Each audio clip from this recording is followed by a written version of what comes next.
On the road, in the gym, at a coffee house. No matter where you listen, this is Prevention Perk. I'm Steve Miller with Mid-America PTTC. It's time to perk up our prevention efforts. My guest today is Vida Kavar, a licensed marriage and family therapist who has 25 plus years experience in child welfare. She has assisted many organizations in developing programs that serve children and families. She is currently the clinical director at Family Builders. As such, she collaborates with the California Department of Social Services in developing and implementing affirming policies and practices for LGBTQ plus children in foster care. Vida also leads the Youth Acceptance Project and provides her clinical expertise to several jurisdictions throughout the country. Hello, Vida, and welcome to the Prevention Perk. Hello, Steve. Thank you for having me. So the first thing I always like to know from our guest is, what was your path to prevention? How'd you get interested in doing this kind of work? Well, when I graduated, there was not a lot of options for me, so I started working with in a group home with teenagers, and I very quickly realized that I was lucky enough that this was what I wanted to do, which was working with teenagers in general. So as a therapist in a group home, I became a supervisor and then a director, and then was able to manage the agency's foster care program and independent living program and all kinds of different programs.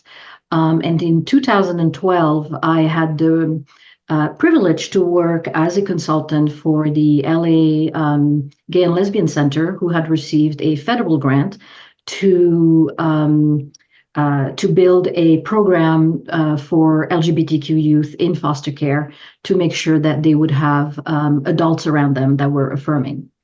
And so when that particular grant finished after 5 years, I realized I didn't want to just go back to traditional child welfare, and this was really what I wanted to continue doing, which was working with and for LGBTQ kids. And that's when Family Builders came on my path, and it's been wonderful ever since. Well, talk a little bit about what is Family Builders. Yes. So Family Builders started as a fostering and adoption agency. Actually, it was one of the first one, if not the first one, to allow a same-sex couple to foster and adopt. This was back, a long time ago. And since then, we also have different programs. We continue being a foster adopt agency. We also have a permanency program, which is we're finding adults and family for young people and older foster youth, so that they don't leave the foster care without a family. And then we also have a few different programs around LGBTQ youth, one of which being the Youth Acceptance Project, which I can talk about, and one being the Get Real California, where we really did systems change in California to ensure that policies would be affirming of LGBTQ youth in foster care. You're listening to Prevention Perk. The funder of this project, along with all the other products of the Mid-America PTTC, is the Substance Abuse and Mental Health Services Administration. Although funded by SAMHSA, the content of this recording does not necessarily reflect the views of SAMHSA. Searching for resources on LGBTQI+ population?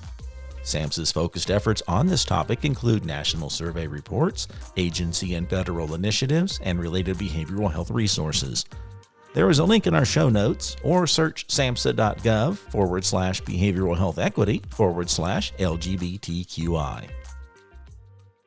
I'm a novice when it comes to really understanding a lot of this, and I assume that maybe a lot of the audience is as well. You never know who's actually listening, but I really am open to trying to understand, like when a young person starts to realize how they want to identify, I'm sure it presents all sorts of challenges for families, for friends, for other supports in their community. And while we'll all have different friends across our lifetime, we have this one thing called family. And so what are some of the struggles that a family might, run into when this first starts to become their reality? Yes. So, we have to think about when a child starts discovering themselves and their identity that might be different than heterosexual or cisgender. And if they are coming out, the youth, it's also a coming out journey for the family. Most family will expect their child to be heterosexual and cisgender, meaning not transgender. So their sex assigned at birth matches their gender identity. So when they learn that their child might be anything different than that, for most family, it's a great surprise. They're not sure how to react, and they have a lot of emotions that they have to deal with. They often experience a lot of fear for their child. What if their child starts getting bullied? What if their child, puts themselves in danger around people that will not be accepting of them, and many other difficulties. Could be at school, could be in their, within their friends circle. And then for the family, it's a little bit the same. They don't know if they want to tell everybody. They don't know if they want to tell anyone. They may have a lot of feelings themselves. Maybe they're embarrassed. Maybe they think they did something to cause that, which we know is not possible to cause, being in a different gender or sexual orientation. But when a family first learn about that, it could be one of the feelings they may have, one of the thoughts they may have. Did I cause this? So there's that feeling. And then there's also a lot of grief. There can be some grief about some of the things they thought they were going to be able to do with their children, with their child, that they think they may not be able to do anymore, which sometimes is just a myth. Sometimes, LGBTQ children, when they grow up, can do exactly the same than any other individual. But for families at first, it can be a shock. And they may think, for example, oh, I'm not going to get to walk my daughter down the aisle if she's in a same-sex, couple, which is not true. You can still do that.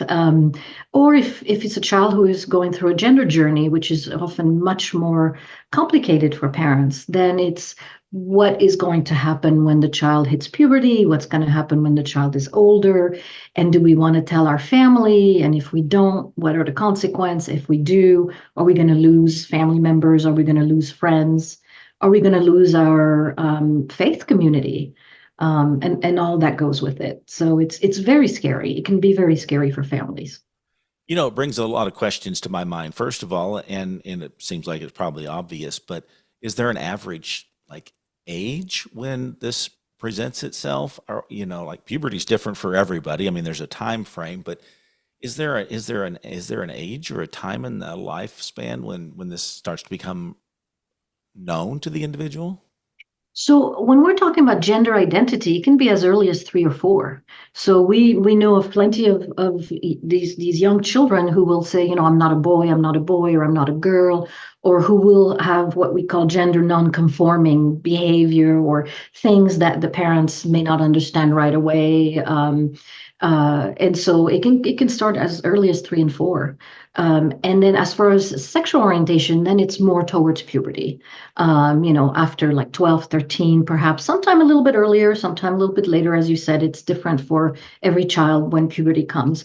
But if it's sexual orientation, that's the time that, hormones are raging. And this is when they're starting to think about, having a partner or having crushes on different people. And that may come as a surprise to them that it's not who they thought they'd have a crush on, or not again falling into the conformity of our society, which is kind of a funny way to say it, but that's often what happens.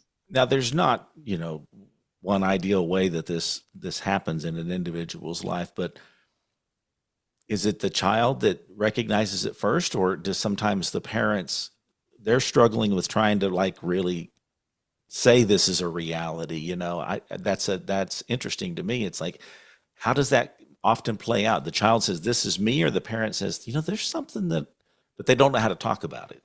I think it's different for each family. I can tell you that many of the family we work with, when they come um, to really start affirming their child and being, sometimes they say, I kind of knew it. I knew it all along. My child was showing, again, gender nonconforming things, playing with things that I didn't expect them to play, or doing certain sports I didn't expect, or certain activity I didn't expect. So I kind of knew, but I didn't want to. So that happens. Of course, you have the families who are completely okay with that, and they affirm their child from the beginning, and that's the best case scenario. But there are also some times where a family has no idea, and a child will come out to them, or they'll learn it in a different way, and the child say, "This is who I am, and I want you to use different pronouns when you're talking about me." When you're referring to me, and or they may say I'm, bisexual, or I'm gay, or I'm any other sexual orientation, and that can be, and that would be a surprise for certain families. And there's a Well, culture that goes with it too. Sorry. no, yeah. Well, that's what you would talk about culture. So there's these challenges that you're illustrating. Like this is kind of within the family system itself, but then you start going out the front door, and you're in your Mhm. neighborhood, or you're in your school, or you're in your community, or Mhm. your church setting. What are some of those challenges that the family and the child themselves really come up against when this starts to happen?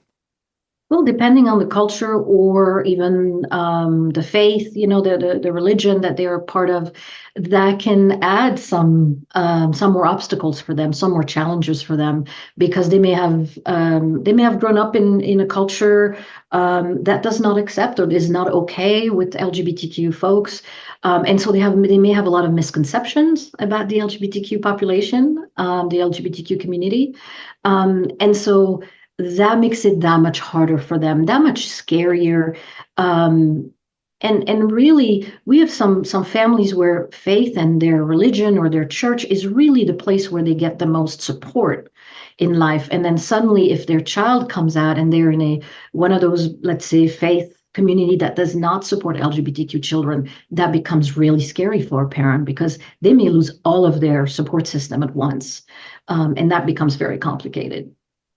Yeah, I can only imagine. Now, I don't know. Again, like I said, I'm a novice about this, but I have been, involved in like youth activities and youth groups and things like that over a number of years.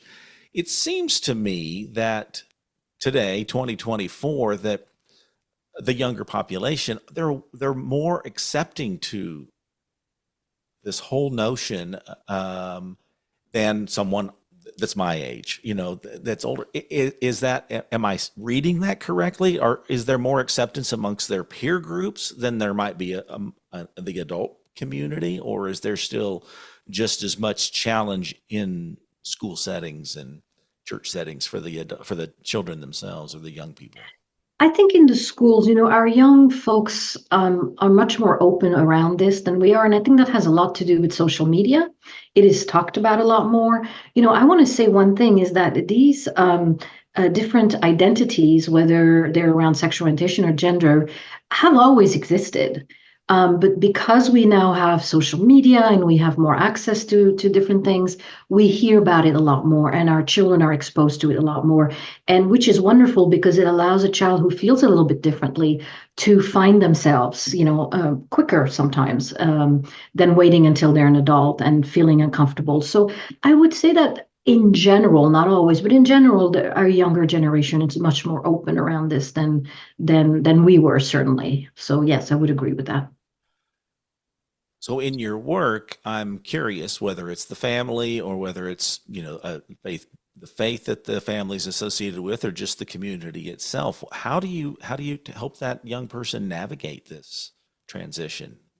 The young person, well, we sometimes we're the first person in this young person's life who is going to be completely accepting and affirming of who they are. So, we celebrate who they are, we honor who they are, and one of the things that people are surprised often is, um, uh, gender identity and sexual orientation can fluctuate over time for anyone, whether it's for a young person or an adult. So we affirmed the child where they're at, in their exploration of their identity, and I think that's the most important thing that anyone can do when a child, especially if a child comes out to you. It's a great honor that a child trusts you, to come out and say, I want to share something with you, and I'm this, or I'm gay, or I'm not quite sure I'm a boy, or I'm non-binary. I don't really have a gender, and I want to have different pronouns. And so for an adult to be there and say, to really celebrate that, and to honor that identity, whatever it might be, is extremely, extremely helpful for the young person. Now, if you primarily are working with youth, that's how we've introduced yourself. But and then we talk about, is it more accepting in today's culture? And maybe there's a correlation between the advent of social media. But this could be at any age. It could be someone that's in their 30s, 40s, or 50s when this begins to happen. Same similar strategies, same similar obstacles that are faced by the community, regardless of age. That's a good question. I think when someone has maybe not realized or comes out later in life, they have that much more baggage, if you will, to carry with them, like we all do, you know. And so it can actually sometimes be a little more difficult to come out as an adult. Because some people may say, why didn't you tell me? Or how long have you known? Or people may feel that, you know, they were not trusted. And really, it's not about those people. It's about who the person themselves are, and what they knew about themselves and how comfortable they were. And again, it has a lot to do with how they were raised. I didn't come out until I was 34. So didn't realize it until way later in my life, and made things a little more complicated. But you know, it's a different journey for any different individual, unique individual. You're listening to Prevention Perk. A podcast is like a breakout session from your daily routine. It's a unique way to perk up your prevention efforts. We'd like to hear from you. Please send your comment, topic, or guest suggestion to midamericapttc@gmail.com. From my perspective, not knowing maybe as much as I should, what I often hear are the tragedies or the losses, or kind of a negative about this whole issue. And I'm curious, what are some of the stories that you could maybe illustrate about how you've helped a family during this journey, or maybe stories that you know from the network that you work in? I mean, what are some of the, I don't want to say success stories, but you know what I mean, some of the things to celebrate? Well, so first I have to explain, we've developed a model, really. The Youth Acceptance Project is really a model to work with the families of LGBTQ children. So we really focus on the family, whatever family means to the child, right? So, but often it could be parents, grandparents, extended family, it can also be fictive, but we spend the time to get to know the family first. And really understand where they're coming from. We meet them where they're at. We really honor their story. I mean, they're the expert of their own story and family. We're not. So it's really about meeting people where they're at, listening, and allowing them to experience their emotions, of what's happening to them. And as we do that, the family member, whoever it might be, the parent, the caregiver, starts, being able to describe some of the fear, the grief, the guilt they may be carrying towards their child, identity. And as that comes and they're allowed to process it, is when they feel more and more comfortable with us, that they then become more open to listening to some, psychoeducational things that we may be able to offer. So having said that, we have a lot of families, one of the let me back up for a minute. One of the things that we believe and we see is families love their children. Parents love their children. That's a fact. And even though this may be a very difficult journey they're on, they can and do change. And so what we have seen is, for example, we have one of my staff right now is working with a parent in a very conservative state. Their child lives in California, but they live in a very conservative state, and there may be a possibility for the child to be reunited with this parent. And so my staff has been working with this parent for 9 months now. And this parent is very religious. But it's been 9 months, and this parent is now able to call their child and tell them, I love you for who you are. It doesn't matter. I am starting to understand this gender thing, even though it's still a little foreign to them. But they're coming along. They're coming along the journey. They're asking the questions. They are willing to watch, sort of documentaries and talk with my staff about it. So they're coming along. We've had another parent who has a transgender young child and was really had difficulty accepting that her child was no longer the boy that she was raising, but was indeed identifying as a girl. And there was a lot of, fear and guilt and grief around that. But as this parent came along, she was then able to see what would be best for her child. And they together, the child and the parent went together to a gender clinic to just listen to some options that might be available for this child to alleviate some of this stress this child had around their body.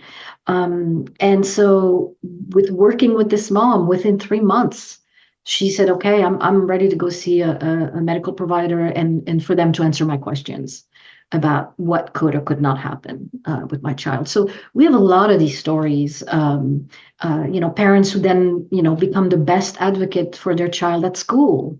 To ensure that they don't get bullied and that the teachers also respect their child's identity. So we have a lot of success. We have more success stories than not.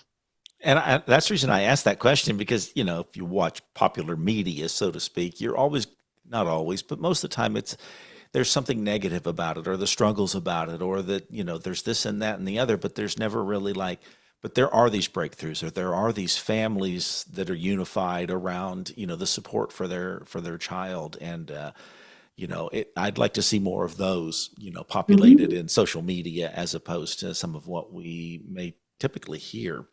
Mhm. So in a person's life, young person or any person's life, we'll have friends and we may confide in them, about, what our identity is presenting itself towards, or other trusted adults, extended family members, or someone that they know, from their community in some way or another. How do we, what's the process for like being able to like support them during this transition or this awakening, if you will? How do we help them? We find often that actually aunts and uncles and grandparents often are a trusted adult in a child's life and are able to uh, really support the child when the child wants to, comes out to them. The most important thing to do is really to, first of all, thank the child for trusting you, for giving you this information, because that's really personal and very scary for anyone to come out. So it's a real honor, if you will, for having for being the trusted adult for a child to come out. Thanking them and celebrating them, going, it's wonderful, that you are, finding yourself, if you will. Let's talk more about it. How long have you thought, that you may be whatever the child is identifying as, or, how can I support you through this journey? And really allowing the child to take the lead, if you will, and just following that child's lead, and keeping the confidence while also hoping that the child at some point will be comfortable coming out to their own parents if that's a possibility and if it's a safe place, and then this adult can become a support to the parent. um, Yeah, I wonder about that. You said to keep their confidence. Does that present, unique complications? Like I'm an adult and I know this, but I also know the parent and they don't. Is that, I don't know if complication is the right word, but does it present that? I mean, that's a tremendous responsibility to shoulder. Yeah, it can. It can be depending on your relationship with the parent. If you're a very close relationship with the parent and the parent knows later on that you held on to this information without letting them know, it could create problems. But the parent can also turn around and thank you for holding that information and holding their child safe. Because I think one of the most important thing when a child has a trusted adult is that they feel safe with that person. And so instead of them going and finding maybe unsafe ways to discover their identities in the community, with maybe friends they shouldn't be hanging out with, or I don't know, anything. Instead, they can hang out with the trusted adults and be affirmed that way, and maybe experiment with different, I don't know, clothing or toys or whatever they want to do. But yes, it can sometimes create some friction. But the support adult usually is also somebody who can provide a lot of support to the parent, especially if it's a family member.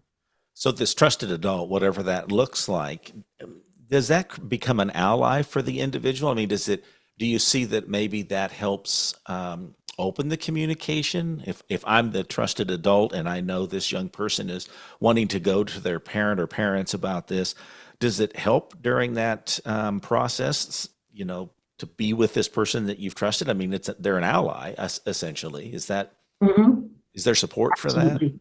Absolutely. There is actually a study, and I think it was from the Travis Project, that said if a child has at least one trusted adult, I think they're 40% less chance of them self-harming in any way, shape, or form because they have that one trusted adult they can go through. So one trusted adult is huge in the life of that child, and can really, really make a difference.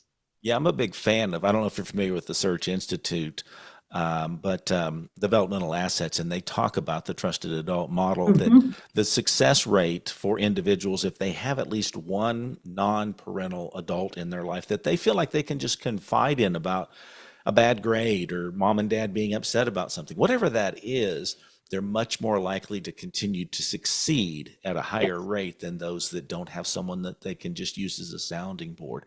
And when you bring up the idea of self-harm, I just wonder, um, and I don't even know how to really phrase this question, but I wonder, we do, primarily substance use prevention through Mid-America PTTC, but there's also the concern about mental health supports or suicide prevention. I mean, this is like I said, it's for me, what's the question that I'm trying to formulate here is like, this is a big deal. And does data support that if they do have these supports in their life, that all of these benchmarks or these risks are significantly decreased? If I'm a trusted adult, they're less likely in this area. If I'm there to be their ally or supportive of them, then they're less likely to have suicidal ideation. Does all of this Oh, work yes, together in that if absolutely. everybody's just moving towards acceptance, that it bears some sort of tremendous outcome that's much more inclined for the child to be successful? Absolutely. I mean, there are many, many studies, that say that uh, if a child's pronouns being respected by most adult in their life, their suicide dangers as it goes to half the rate, right? A child who perceives parental support towards their gender identity, the suicide risk they're 93% less likely to attempt a suicide attempt. That's Wow. huge, Yeah. 93%. So Yeah. it shows, that how important it is parental affirmation. And this is why project like the Youth Acceptance Project is so important because it's about supporting the adults in that child's life so that they can go through their own journey, so they can become the parents that this child needs them to be. So yes, the all research and studies that have been made about supporting LGBTQ children lessens the self harm tremendously. Yeah, I can only imagine the relief that a young person would feel just knowing that someone that is an adult or that is accepting of this, whatever that looks like, because Mhm, I think that's what children are looking at. Young people are looking at us adults for some kind of validation, some sort of acceptance for whatever the issue is, for the sports that they choose, the career mhm, path that they're on. And this just really seems like it's a much more sensitive thing to have to reveal just by its very nature that this is your identity. mhm. So I'm Yes. curious. I would fall more in the category of I'm just a person on the outside observing this. I've noticed in my life, public places, restaurants, the grocery store, I see more people, young people, older people that are transgender. I just observed that more. That's happened over the last decade or so, whatever that's been. How does someone in, the general public, what are some things that we keep in mind that's just supportive of this process, these individuals, um, this reality in our culture? Mhm. Well, I want to say that, there might even be a lot more trans and non-binary folks around you that you're even aware Oh, of. absolutely. I would assume. Yeah. But I've just noticed that, and maybe it's because you're like you said, it's on social media. I work Mhm. in this field and it's something that's been talked Mhm. about, the correlation with substance use and suicide and that kind of stuff. But then I just do notice, like, going through the drive-through or the grocery store, it's like when I was 20, that would have not been something I would have ever Right, seen. So right. it's more prevalent in our Mhm. communities. How do we signal that we're supportive of this? Oh, I think there's many ways. I will say one of the first thing, and that's it's a bit of an unlearning for some of us, but using gender neutral language is one of the most wonderful things you can do for people in your life, for folks in general, because you're not labeling them as this binary way of looking at life, female and male, but you're, by using gender neutral language, you are affirming that there are many, many different gender and you don't want to assume someone's gender without knowing. So when you use gender neutral, instead of saying, ma'am and sir, but or ladies and gentlemen, you could say, all you all, or good people, or everyone, and that takes a bit of an unlearning. I've heard a lot of people saying, well, that's difficult. And I said, yes, it's unlearning, but when you know the benefit that just doing this can do, and this is a very small example, but really, people have the right to live in their true self and being respectful and honoring who they are, even if you're not familiar with an identity they may tell you about. Not to think that they don't exist because you're not familiar with that identity, but affirming them and thanking them, um, and just celebrating the LGBT community. This is a community that has had a lot of adversity, and I think being an ally is about advocating. It's about working on yourself. It's about unlearning certain things that you've learned, mainly living in the binary. There's so many gender identities out there, and they've always been there throughout history in different culture. We just in this particular society, we're not aware of them. A lot of the colonialism of this country and other parts of the world has erased a lot of these identities. And now that they're coming back, they're being revived, if you will. Then we should be celebrating that. Do you think that it's a convergence of young people? Because I think today young people, they're more empowered than when I was a young person. But Mhm. at the same time, there are the older adults that are available, yourself included, that have these positions that probably didn't exist 25 years ago. The work that you're doing, is there a way to say which came first, the chicken or the egg? I mean, is it just this is the time when all of this is converging? Or do you feel like it's just young people have just been saying, this is me, and the adults are saying, okay, we're going to help support this?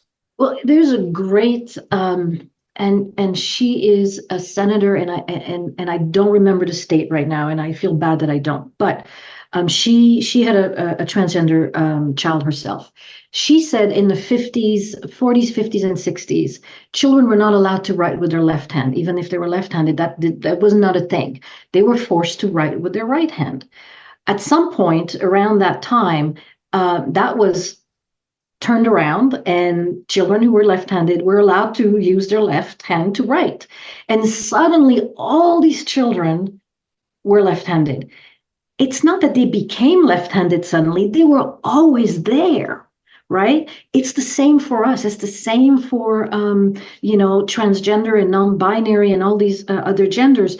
They've always been here, but we're finally allowing them to live and to be seen, and as much as possible, to be honored and celebrated for who they are. So I think they've always been there. We just didn't allow it to be, and now we are allowing it to be. And hopefully, with this new generation, I have a friend's daughter who always says to me, "Why are you all always talking about gender? Who cares?" And I love that. I love that. It's true. You're listening to Prevention Perk. Our partner for this series is the Center of Excellence on LGBTQ plus behavioral health equity. Their support and dedication with helping us recognize and celebrate Pride Month has been invaluable. The Center of Excellence has created a resource page filled with links to webinars and other tools to help us all enhance our knowledge and navigate healthy conversations about the LGBTQ plus topics we explore in this series. Learn more by searching lgbtqequity.org/June 2024 podcast series.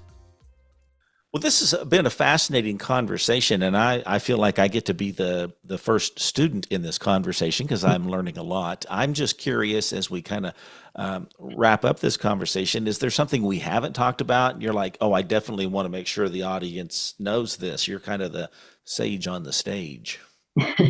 One of the things that I do want to talk about is programs such as ours really need help in being talked about, like the Youth Acceptance Project. The fact that there are programs out there that can prevent children from entering the foster care system, that can prevent children from harming themselves, because we are here. We have a developed model that we can help adults deal with learning about their child's identities. And that's not talked about enough. There are very, very few of us here in this country that do this types of work. There's very, very few programs. We're one of the only one who work for as long as possible, as long as the adults will need us to accept their children and to affirm their children. And so we need to put the word out there that these programs, they need to be helped. They need to be financed. I mean, nobody's financing us. I mean, we're finding grants and things like that, but it's really difficult. So I think that if the more we can put the word out there, and the more folks in government position who know that this is the way to go, helping families, supporting families, allowing families to be who they are. Let's put the word out there in the world that we are here and we can help, and we need help continuing the work. My guest on this episode has been Vida Kavar. You'll find some links in our show notes to connect with her, and we'll put some links to the Family Builders and Youth Acceptance in the show notes as well. But I want to say thank you, Vida, for being our guest on the Prevention Perk. Thank you so much for having me. This was really fun. And thank you for listening to Prevention Perk, a podcast from Mid-America PTTC. To learn more about our innovations, visit pttcnetwork.org and look under your PTTC for the Mid-America link. Remember, prevention is better together, and together we are stronger.